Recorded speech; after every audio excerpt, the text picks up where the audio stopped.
बिन भक्ति क्या होते हैं दरु को पूछो जाई, सवा शेर अन पावते अटल राज दिया ताही।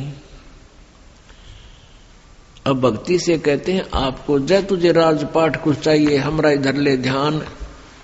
जैसे दुरु जी और उसकी माता जी को अलग से एक मकान में रखा जाता था और तोल के सवा शेर अन्न दिया जाता था दोनों माँ बेटों को।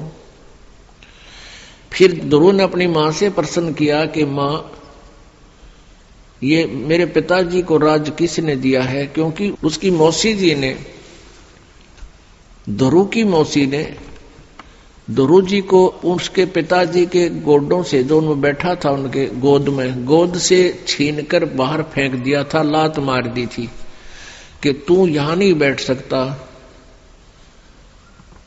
तो रोता हुआ अपनी मां के पास आया और कहा, मां ऐसे ऐसे मेरी मौसी ने मेरे साथ ऐसा किया। मां ने कहा, बेटा उनका राज है, हमारा राज है नहीं। तो उसने पूछा, मां राज किसने दिया है मेरे पिताजी को? मां ने कहा, बेटा भगवान ने की लीला है, वही देता है सबको। उसी दिन से घर त्याग कर चल पड़ा कि मैं राज मांगूंगा भगवान से। भक्ति की तो मालिक ने उसको राज दे दिया। कुछ दिनों के बाद उसका मौसी वाला भाई मार दिया किसी शत्रुओं ने और वो राज्य फिर ध्रुव को प्राप्त हुआ।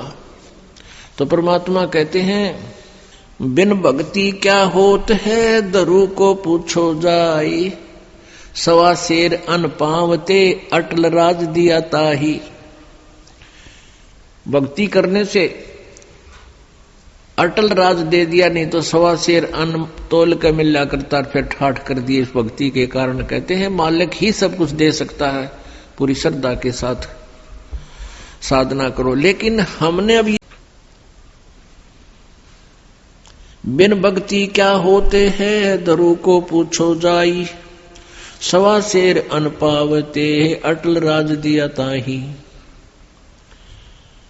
अब भक्ति से कहते हैं आपको जय तुझे राजपाट कुछ चाहिए हमरा इधर ले ध्यान। जैसे दुरु जी और उसकी माता जी को अलग से एक मकान में रखा जाता था और तोल के सवा शेर अन्न दिया जाता था दोनों माँ बेटों को। फिर दुरु ने अपनी माँ से प्रश्न किया कि माँ, ये मेरे पिताजी को राज किसने दिया है? क्योंकि उसकी मौसी जी ने, दुरु की मौसी ने दुरु जी को उसके पिताजी के गोडों से, जो उनमें बैठा था उनके गोद में, गोद से छीनकर बाहर फेंक दिया था, लात मार दी थी कि